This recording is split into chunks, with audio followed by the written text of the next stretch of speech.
Anggota DPR RI Fayakun Andriadi resmi terpilih sebagai Ketua DPD Golkar DKI. Fayakun terpilih secara aklamasi setelah pesaingnya Taufan Roto Rasiko mundur dalam musyawarah daerah DPD Golkar DKI ke-9 di Jakarta.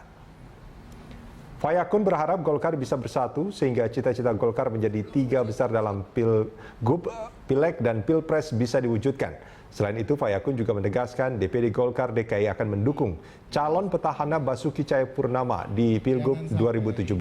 Alasannya berdasarkan survei yang timnya lakukan, Ahok adalah kandidat yang paling berpotensi menang pada pilkada mendatang. Untuk itu, salah satu hasil musda kali ini merekomendasikan Ahok sebagai calon gubernur DKI Jakarta pada pilkada 2017. DKI Jakarta. Ya, ini menarik sebetulnya kalau pernyataannya memang seperti itu. Saya agak sedikit miris kalau memilih calon gubernur hanya berdasarkan survei, bukan atas kinerja, rasanya bukan pilihan yang pilihan yang cermat karena bisa menang, tapi hanya itu yang bisa dicapai. Nah, ini menarik. DPD Golkar sudah menyatakan akan mendukung. Artinya sudah cukup. Artinya sudah cukup untuk menang. Gitu. Kursi, bukan. Sudah cukup untuk maju sebagai calon. Oh iya, Golkar, terus Nasdem dan Hanura sudah 24 dan itu sudah bisa maju. Sudah bisa. Nggak perlu PDB ya? Bukan soal perlu atau tidak.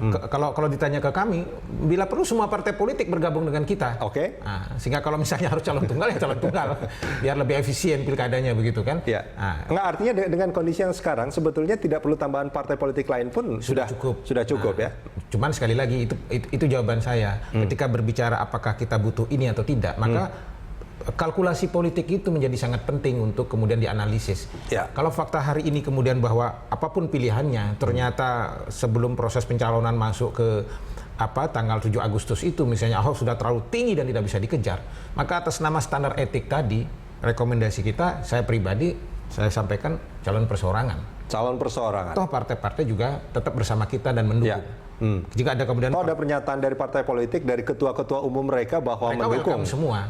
Nanti koalisi dukungan di parlemen kan bisa dibangun setelah beliau terpilih. Betul. Tetapi bahwa kemudian kita ingin dalam proses pilkada ini untuk menaikkan grade kita soal perjuangan nilai itu, perjuangan nilai demokrasi yang partisipatif, soal eksperimen kebangsaan, soal eksperimen negara kesejahteraan, itu standar nilai yang paling tinggi yang sekarang kita bangun di Jakarta. Ahok ini kan cuma simbol yang kita pinjam dari rakyat Indonesia. Nah, itu dia kan menarik sebetulnya ketika dinyatakan bahwa Ahok ini adalah simbol. Sekarang orang menganggap Ahok adalah simbol perlawanan terhadap partai politik sebetulnya, yang dianggap pada saat ini kurang bisa diandalkan gitu kan. Berdasarkan survei banyak sekali. Bahkan banyaklah hal-hal yang menganggap Ahok itu memang sebagai simbol perlawanan gitu. Nah, kalau misalkan pada akhirnya Ahok memilih jalur yang business as usual, kembali lagi ke partai politik, bukankah ini sebetulnya menjatuhkan citra Ahok sendiri nantinya? Maka itu tadi jawaban saya, apakah kemudian pilihannya itu, karena begini, kalau toh kemudian memaksakan diri jalur perseorangan begitu misalnya, tapi kalkulasi politiknya kemudian kalah dan simbol ini harus tenggelam, maka rugi juga menurut saya, karena perjuangan ketika simbol ini tidak akan tenggelam, pasti akan terus orang ingat gitu ya. Memang dia tidak menjadi gubernur paling tidak, tapi orang pasti akan ingat Ahok berani melawan kan?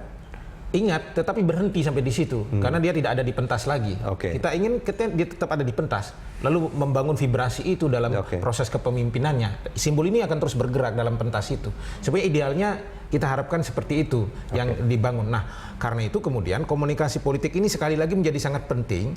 Kalau toh sekali lagi Pak Ahok mengambil keputusan kepada partai politik, maka rekomendasi dari teman Ahok sudah jelas. Jangan pernah ada sandera politik di situ, jangan pernah ada hutang budi politik di situ, dan Ahok bertanggung jawab hanya kepada rakyat Jakarta. Kalau kemudian sikap itu sudah disampaikan secara terbuka oleh partai politik dan teman Ahok, saya yakin betul 1 juta lebih pendukung Ahok ini akan sangat memahami dinamika itu dan mereka akan sepakat mendukung Ahok. Kan apapun pilihannya, sekali lagi di lapangan yang akan terjadi adalah relawan pasti akan tetap ngumpul dengan relawan, bekerja habis-habisan. Partai politik kemudian berkumpul dengan partai politik, membangun infrastrukturnya, bekerja juga habis-habisan. Dan ini kemudian dipertemukan di bawah, suaranya akan dahsyat betul. Iya, suaranya akan dahsyat betul. Tapi saya nggak yakin bahwa itu nanti tidak akan hegemoni partai politik terhadap teman Ahok sebetulnya. Kalau kita melihat politik, mereka orang-orang yang sangat ahli dalam melakukan. Kaplingnya kan berbeda, Bung. Kaplingnya berbeda. Kapling pekerjaan kita berbeda.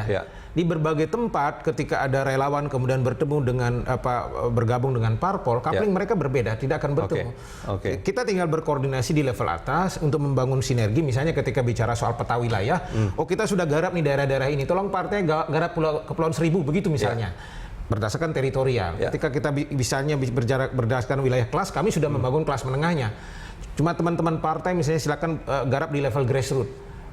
Masyarakat marginal segala macam. Kita bisa bermain di wilayah itu. Artinya maksudnya ini bukan di wilayah kerja masing-masing fieldnya masing-masing pemenangan, tapi Ahok sebagai satu simbol di mana teman Ahok dan juga partai politik berkumpul bertemu di satu kepala itu bukankah nanti akan terjadi hegemoni? Artinya akan lebih banyak tekanan partai politik terhadap Ahok daripada harapan-harapan yang disampaikan teman Ahok kepada Ahok. Selama ini yang kita pahami soal Ahok, siapa sih yang bisa ngatur dia?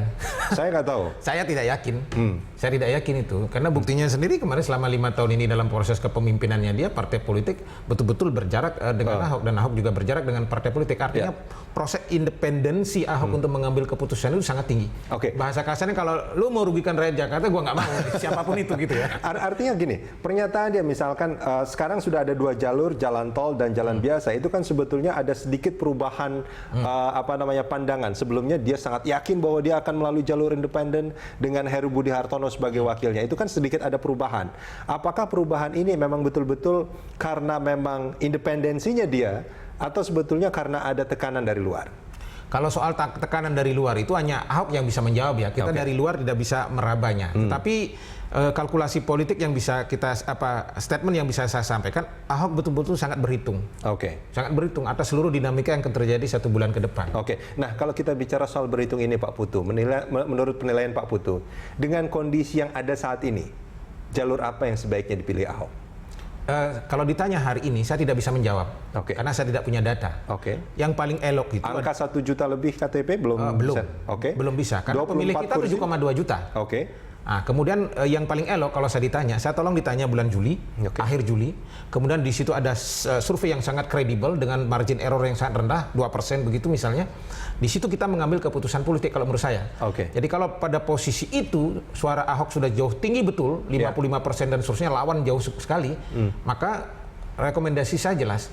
Ahok percaya diri jalur perseorangan, teman-teman partai silakan mendukung, standar etik beliau akan tetap terjaga, komitmen. Artinya ini akan jadi tokoh perubahan di masa depan. Artinya saat ini belum bisa diambil keputusan apapun. Kalau diambil saat ini adalah keputusan yang kurang terlalu prematur, karena kalkulasi politiknya nanti bisa saja dinamika itu menjadi sangat berubah gitu. Terhadap berbagai isu, karena ketika bicara soal elektabilitas, popularitas, itu kan sangat bergerak dinamis sampai sebelum Juli. Artinya apa yang harus dilakukan? Paling tidak gini, kalau ada teman-teman Ahok yang merasa Ahok, karena mereka berharap tetap jalur independen meskipun mempersilahkan Ahok melewati partai politik sebetulnya kan. Nah, apa yang harus mereka lakukan supaya harapan mereka itu betul-betul menjadi pilihan dari Ahok? Sebetulnya teman-teman Ahok yang sekarang ini tidak terlalu berharap banyak gitu, karena sejak awal latar belakang mereka berdiri itu kan karena menyiapkan tiket. Ketika faktanya mereka gaduh di situ dan tiket itu sudah disiapkan, sudah siap, mobil itu sudah ada, sekarang pilihannya kepada Ahok.